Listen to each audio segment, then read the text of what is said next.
Hi, welcome back. So in this video, we'll be understanding the difference between cybersecurity and information security.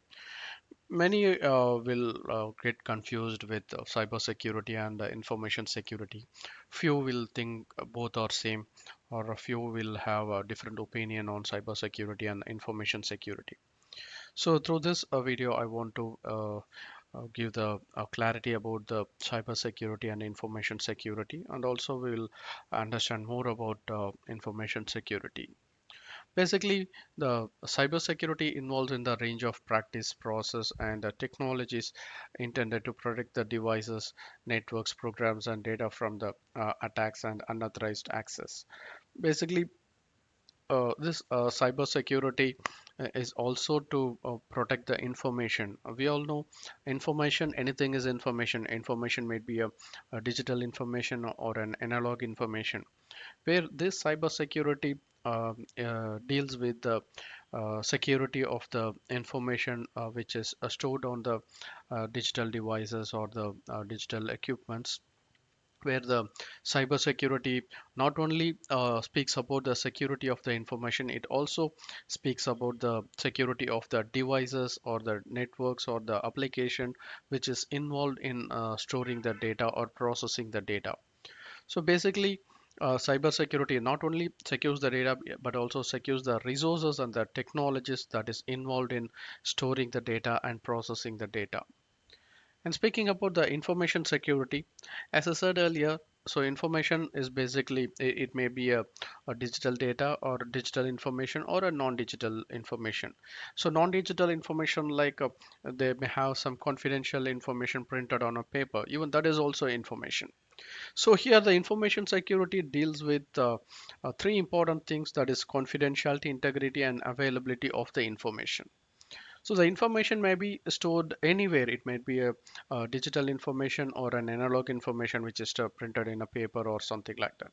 So where the information security has to ensure the security of the information, which means that the information security has to ensure the confidentiality, integrity, and availability of the information which is maintained by the organization. And also the information security, basically it is a process of protecting the information as well as the information systems against the unauthorized access, disclosure, disruption, destruction, modification, or use, or all for offering the confidentiality, integrity, and availability of the information. So basically all the information security professionals or all the information security companies or working towards the CIA. So as I said earlier, so C is confidentiality, I is integrity, and A is availability. So every security professionals will be working towards these three to secure the information of an organization. So initially understanding about the confidentiality. So basically, any data that is stored in the organization, maybe in a digital form or a non-digital form, so the confidentiality of the data has to be ensured. So only the authorized users should be able to get access to the data. So any unauthorized user should not get access to the data. Basically, this confidentiality involves in any information that is sensitive and should only be shared with the limited number of people. Say example, if a company's CFO, so Chief Financial Officer, has prepared uh, a statement, year-end statement of the organization. So that balance sheet statement should be visible only to the CFO and CEO. So none other than that any other user should not view this data. So ensuring that only CFO and CEO is having access to the data and none other user are able to access the data. So ensuring this is the confidentiality. So this kind of confidentiality can be ensured by configuring the access control list. Maybe you can configure NTFS permissions, or you can use the um, any other security mechanisms to ensure that the only the intended user is able to view the data, or only the intended user is having access to the data. So that is the confidentiality. So now, speaking about integrity, basically the integrity means maintaining the consistency, accuracy, and completeness of the information. Basically, it involves in keeping the information from being altered or changed, and ensures that the data cannot be altered by any unauthorized people. So basically, the integrity speaks about the uh, data being modified or protecting the data being modified by any unauthorized users. Say example, the previous example, confidentiality, we said that the CFO has prepared the balance sheet of the organization, and this balance sheet has to be produced in front of the directors. So in the board of directors meeting, so this content has to be displayed. Before that, uh, uh, from the time of completion of the balance sheet and until the time of the presentation, so that there shouldn't be any changes made by any unauthorized users. So your system should ensure that the data is not being altered or modified by any unauthorized users. Maybe the data might be stored in a storage, or the data might be sent to through email to another user, that is CEO. So maybe the CFO may be sending this document through email to the CEO. So even when the data is in transit, also the data should not be altered. So there should be some mechanism which should ensure that your data is not modified. So whatever the data that is stored in the storage and whatever the data that is sent through the mail, the same data has to be received by the CEO. So that has to be ensured. So to ensure this, again, we can use the when the data is in rest, we can use the access control list, or we can use the uh, um, hashing mechanisms. So where the hashing mechanism, while completing your work, once the data is complete, so that time you can create the hash of the hash value of the file can be generated, and later by comparing the hash value, you can just make sure that whether the data is been modified or not. And you can also ensure the security. When the data is sent through the email, you can use services like RMS, that is rights management service. So using this rights management service, you can ensure that when the data is in rest, only the authorized user is getting the access, only the authorized user is able to modify. And even when the data is sent through email, where again you can also implement the rights management service.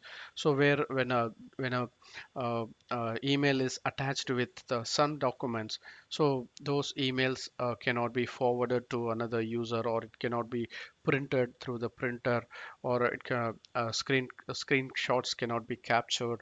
So these kind of protections can be implemented using the rights management service, so through which we can ensure the integrity.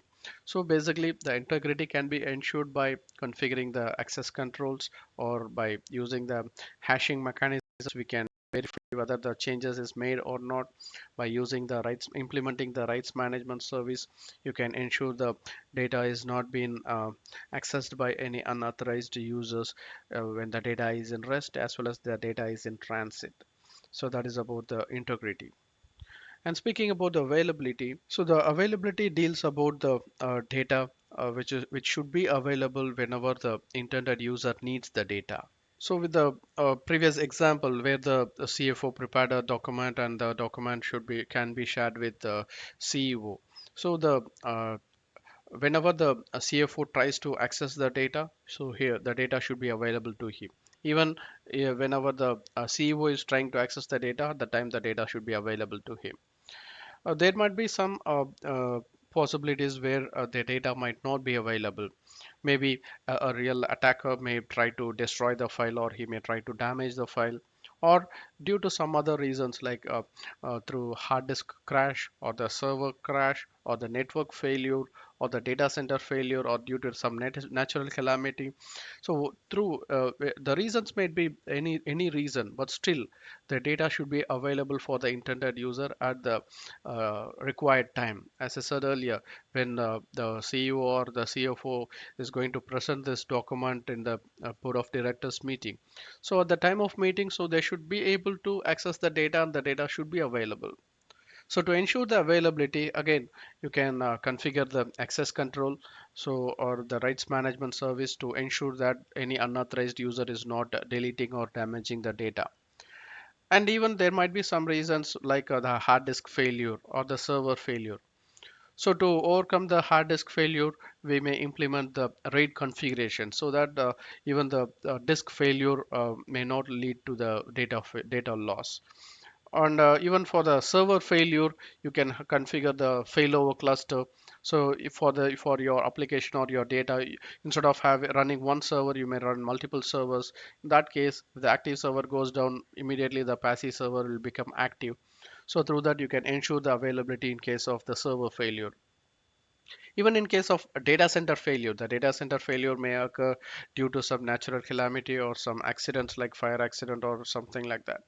So in order to handle this kind of situations, we may configure DC DCDR, that is a data center disaster recovery. So through which you can have a mirror data center in some other DR locations. Say example, you may have your data center at Bangalore. Your primary data center may be at Bangalore, and the secondary data center, that is the DR site, may be in Noida or in Singapore or in New Zealand or in any European country. So that if the entire data center itself goes down, so still your application or data can be accessed from the other location, that is from the DR location. So this is how the availability can be ensured. So basically, as I said earlier, every organization or every security professionals will be working towards achieving this CIE. So that is about the information security. And that's all the discussion of this particular topic. We'll discuss the remaining topics in the upcoming videos. Until then, bye bye.